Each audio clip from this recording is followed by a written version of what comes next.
Para sa episode na to, lilinisin and ipapamorma ko tong thrifted AF1s ko. So, let's go! Tignan nyo yung tang.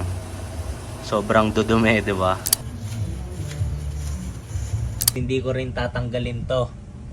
Yung gold accessories ko para hindi naman masyadong plain yung forma natin, di ba? So, kung ano man yung design neto, check nyo na lang mamaya.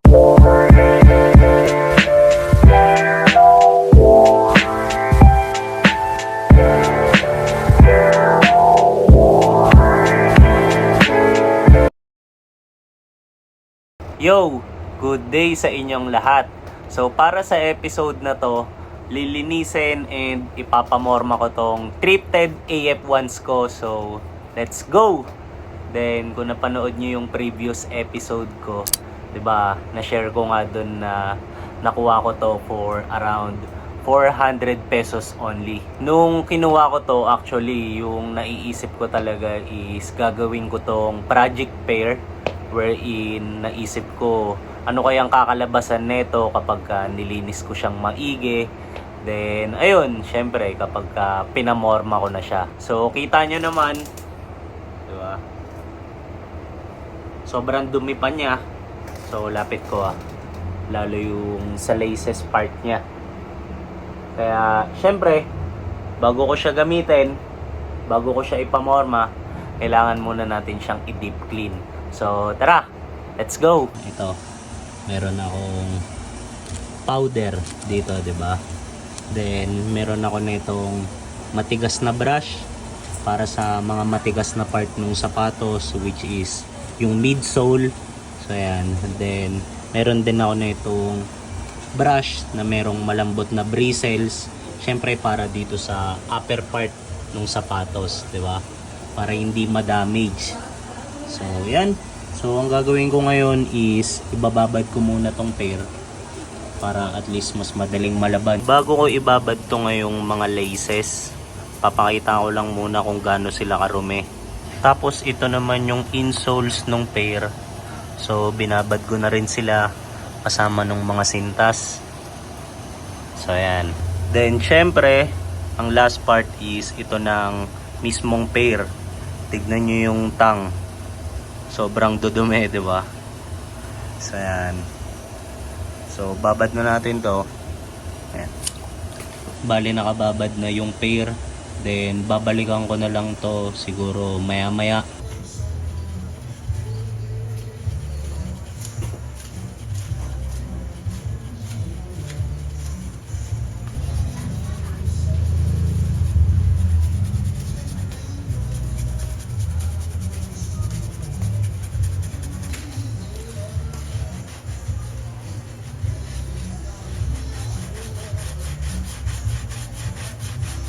So ito, tapos na ako sa paglalaban ng sapatos and inabot nga lang ako ng kinabukasan bago ko makontinue tong video kasi natagalan ako sa pagpapatuyo ng mismong pair lalo na hindi ganun kaaraw ngayon tsaka kahapon. Pero ang gagandahan, mapapakita ko naman na sa inyo kasi upon checking, kani-kanina lang, tuyo naman na sila. Pero bago tayo mag-proceed, meron lang muna pala akong gustong sabihing two things. Una, ang balak ko is ipapakita ko ulit ng piece per piece yung laces, insoles, pati yung mismong sapatos kagaya ng ginawa ko kanina dun sa paglalaba. So, bakit? Para at least mas ma-appreciate natin if ever na meron mang nagbago sa kanila. Okay? So, hoping ako na meron sana, di ba? Pangalawa, lilinawin ko lang din muna na hindi ako expert pagdating sa paglilinis ng sapatos. Kaya if ever na meron man sa inyong may balak gayahin tong method ko ng paglalaba, so gayahin nyo sila at your own risk. Okay?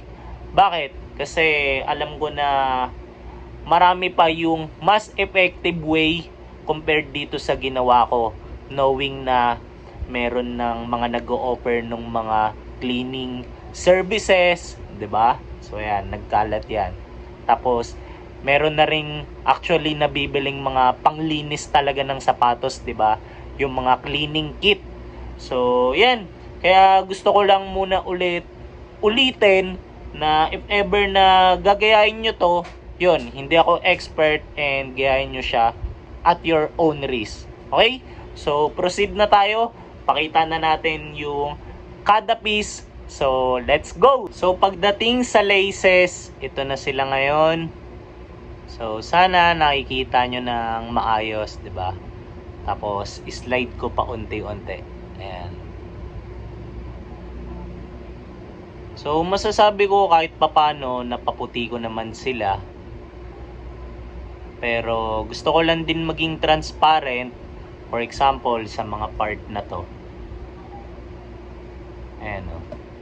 Mapapansin nyo, merong mga black spots, 'di ba? Ayan.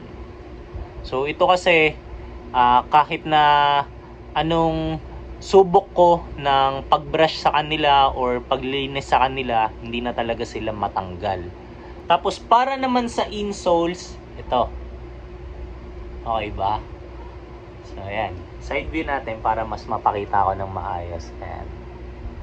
So ito rin para sa akin, kahit papano napaputi ko naman sila. Tapos para naman sa mismong pair, so ito na yung pair natin ngayon, di ba? So unahin ko yung tang, pakita ko sa inyo, tignan nyo. Okay ba? Ito rin, binrush kong maigi yan. Pero kagaya dun sa laces, meron lang din talagang mga parts na kahit anong linis mo sa kanila, wala na, hindi na sila talaga natatanggal. Pagdating pala sa loob, ganito yung loob niya ngayon. So binrush ko ring maigi to, ultimo tong sa sackliner part niya. So sana mapakita ko na maayos. Ayan, ganyan na yung loob. Oh. Kabilaan niya na. Ayan. Diba? Ultimo tong ilalim, binrush ko ring maigi to, nilinis ko ring maigi. So ganito yung kinalabasan. Ayan na yung cleanest possible na pwedeng mangyari sa kanya.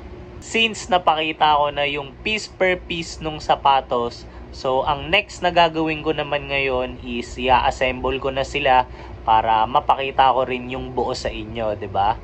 Tapos ang naiisip kong gawin is isasabay ko na rin yung mga outfits na gagamitin ko para at least mapakita ko nga sa inyo, 'di ba, kung paano ko naman irarak tong pair na to. So, let's go. Para sa unang outfit natin, wait, pakita ko lang muna pala tong pair kapag meron ng laces and insoles. So, ganyan siya kapag buo. Okay ba? Ang ititerno ko sa kanya is itong itim na baggy pants. Parachute pants actually. So, bakit itim yung naisip kong iterno sa kanya? So, syempre, para contrast sa bawat isa and lumitaw yung kada piece, 'di ba? Tapos, bakit baggy pants? So, kung mapapansin nyo kasi, 'di ba, medyo bulky yung dating netong AF1. So, para sa akin, maganda siyang iterno sa baggy pants din para mas, kumbaga, streetwear yung dating. So, check nyo na lang mamaya yung magiging pictures. Tapos, para naman sa top, ito. So, ACG na shirt.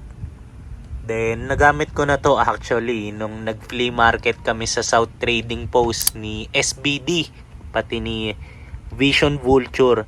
Kaso that time, para sa akin, wala akong maayos na picture habang gamit ko to. Kaya, this time, naisip ko para mas ma-showcase ko siya. So, ito yung gagamitin ko. Meron lang din tayong konting borloloy na gold jewelries, di ba? Para hindi naman masyadong plain. Pero at the same time, hindi rin loud. Tapos classy tignan. So, yan. Ito yung magiging unang fit natin. Ayan. Let's go!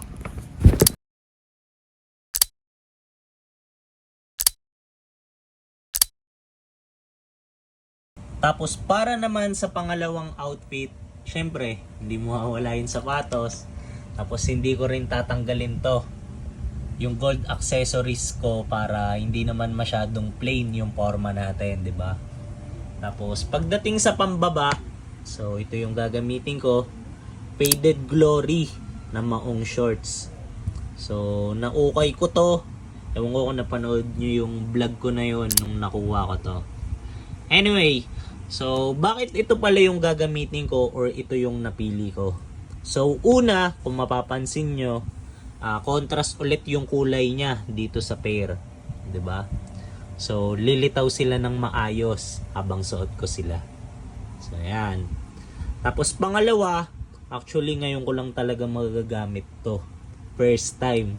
So, na-realize ko nga ang kagandahan pala sa episode na to, masho-showcase ko yung mga damit na hindi ko pa nagagamit or gusto ko nang suotin na matagal na, 'di ba? Pero hindi lang ako nagkakaroon ng time na masuot sila. So, ayan. Tapos, yung next reason ko kung bakit pinili ko rin to, so, syempre, kanina nakapants na tayo dun sa unang outfit 'di ba? So, this time, para maiba naman, magmaong shorts naman tayo, 'di ba? Tapos, para sa tops, so ito, Stussy shirt. So, ngayon ko lang din to mapapakuwanan ng maayos habang suot ko. So, kung ano man yung design nito, check nyo na lang mamaya. Di ba? Tapos, nagdagdag lang din ako ng another accessory, headgear, na Stussy hat, yung gamit ko kanina, para at least katerno niya itong Stussy shirt. Then at the same time, kung kanina wala tayong hat, dito naman sa second outfit, meron na. So, 'di ba? So, ayan. Ito yung mga gagamitin natin. So, let's go!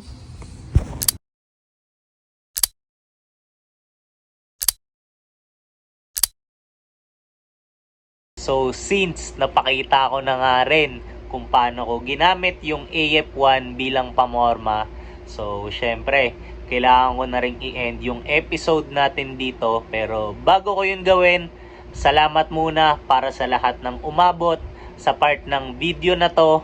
Then, comment kayo kung ano sa tingin nyo yung mas magandang forma na ginawa ko. Okay?